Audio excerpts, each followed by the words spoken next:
Hey, what's going on, guys? It's Snicker Zombie bringing you my first commentary. So this should go well.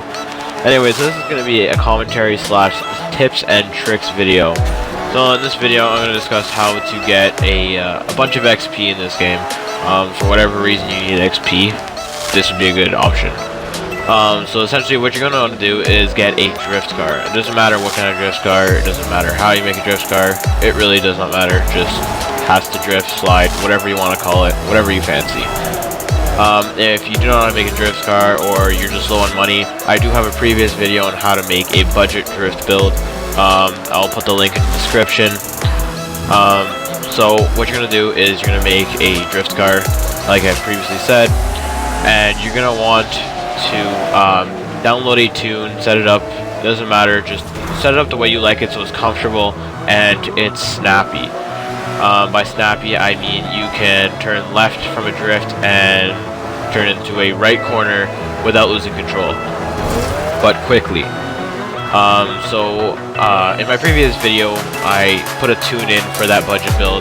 That's a great tune, it's basic, it's really easy to use, not too much power, but just enough for it to actually drift.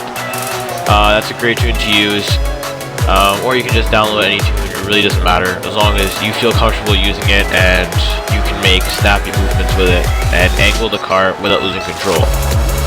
The reason why you're going to need to be able to do these snap movements and angles is you're going to want to head over to the airport. The reason being you're going to head over to the airport is because it's a long runway strip. It doesn't have to be the airport, but I mean that's the one place I found works the best, as it is just a long strip and there are pretty much no cars there. So what you're going to want to do is you're going to want to do a zigzag motion. You guys have ever noticed in Forza Horizon 2 that if you just continuously doing a right angle drift or left angle drift, the points actually very much like cut out. The meaning is because you're basically getting points for free at that point. So you have to do left turns into right turns. By that I mean like drift left, drift right, and just kind of counteract them and go between them. So we're gonna do a zigzag pattern as I'm gonna show you here. Alright, so now that you're at the airport, what you're gonna want to do is start drifting in a zigzag motion from the right side of the runway to the left side of the runway. You can put more angle on it to get the most out of the runway. That's what I would recommend. As well as if you do tap the lights, it does give you wreckage XP. But if you do tap them too hard, it will reset and or leave you at your current XP.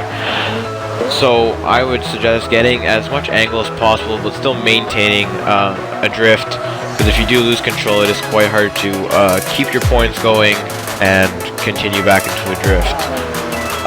So when you do get to the end, as you'll see here, you want to kind of do like a drift U-turn. So it's going to be pretty sharp, and you're going to not want to put too much power into it, otherwise you're just going to spin out and never have enough time to get back into a drift. A good tip for that, if you do spin out, is just keep the tires moving, try and make them spin, throw it into second gear and dump the clutch. That's a good way. It gets the tires spinning, it'll just count as burnout points until you do get back into your drift. So what you want to do is just keep doing this for as long as you want. It doesn't matter if you do it for 5 minutes, 10 minutes.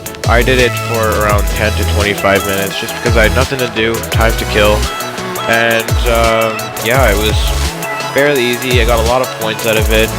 Fortunately, I am a high enough rank, so I don't really see the benefits as much for me, but for a lower rank, you definitely will see them. It's good, but like, honestly, it's pretty easy.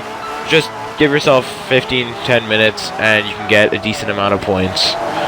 Okay, so as you can see, I ended up reaching over 900,000 points. It's a pretty easy method. I'm going to end off this video, so if you liked it, don't forget to like and subscribe, and as always, peace guys.